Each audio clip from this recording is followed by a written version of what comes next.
আসসালামু আলাইকুম রহমতুল্লাহ বরকাতুহ। আপনারা সকলে জানেন আমি সহজ ভাষায় ইংরেজি শিখি এবং নিজেও শিখাই, আবার নিজেও শিখি। যাক, ভালো থাকবেন। আমি আপনাদের সামনে খুব গুরুত্বপূর্ণ বাক্য নিয়ে হাজির হয়েছি। খুব মনোরম একটা পরিবেশ থেকে অনেক দিন পর, প্রায় বেশ কয়েকদিন হয়ে গেছে আমি আপনাদের সামনে ভিডিও নিয়ে হাজির হই না। কারণ হলো আমি খুব ব্যস্ততার মধ্যে আছি। আজকে একটু সুযোগ পেয়েছি, আজকে আপনাদের সামনে হাজির হয়েছি। তবে কথাটা হলো কি, আজকে আমি খুব মজাদার বাক্য আপনাদেরকে শেখাবো।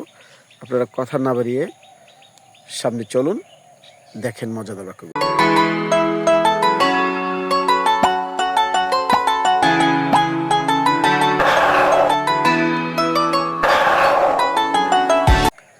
হ্যাঁ, কয়েক সেকেন্ড পর আবার আমরা প্রসঙ্গে আসলাম। আজকে আমি একটি বাক্য আপনাদেরকে শিখাবো এবং আপনাদের সামনে হাজির করব। এই বাক্যটা থেকে অনেকগুলো বাক্য আপনারা তৈরি করতে পারবেন। যেমন আমরা লেটের একটা ব্যবহার, লেট, LET, লেট দিয়ে কি করা যায়, লেট দিয়ে আসলে কি বাক্য তৈরি করা যায়, এই সম্পর্কে আপনাদেরকে আমি সঠিক জ্ঞান দেবো ইনশাল্লাহ। যেমন একটা কথা বলি, আমাকে বলতে দেন, মানে অনুমতি নিচ্ছি কারোর কাছে যে একটা অনুষ্ঠানে বসা, আমি বলো আমাকে বলতে দেন। ইংলিশটা কি? লেট মি সে। কি সে? লেট মি সে। কথাটা মনোযোগ দিয়ে শুনবেন। আমাকে বলতে দেন, লেট মি সে।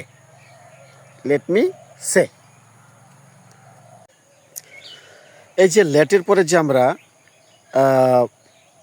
একটা অবজেক্টিভ কেস বসানো হচ্ছে, যেমন লেট মি হলো আয়ের অবজেক্টিভ কেস, তাকে তে হিয়ের অবজেক্টিভ কেস হিম, মহিলা হইল হার, লেট হার গো।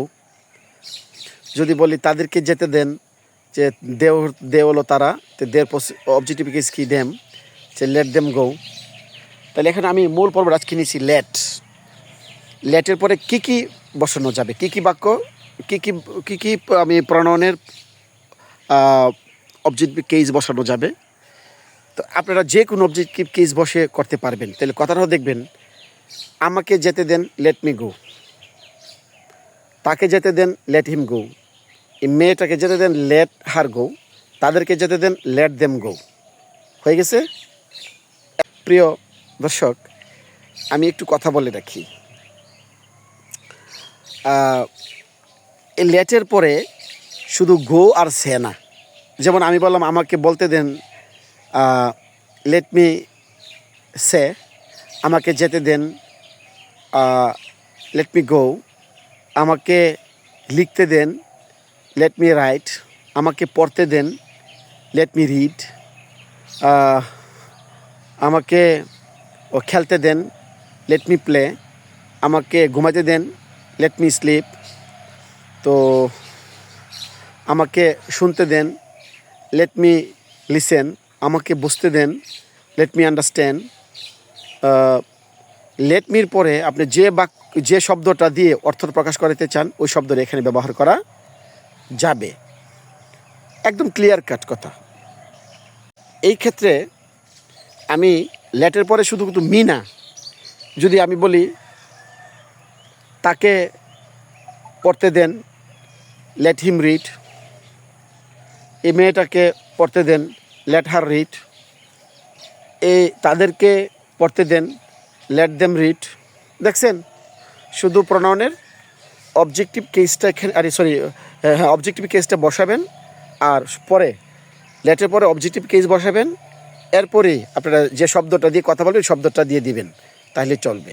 তো এখন বুঝতে পারছেন যে একটি ফরম্যাট দিয়ে, একটি গঠন দিয়ে অনেকগুলো বাক্য আপনারা বলতে পারতেছেন। এটা কিন্তু ইজি, তাই না? তাইলে আমরা কথা না বাড়িয়ে এখন প্র্যাকটিসে নেমে যাব। হ্যাঁ, আমার গঠনটা দেখবেন এবং এই অনুসারে আপনারা গঠন তৈরি করবেন এবং পড়বেন। ভালো থাকবেন।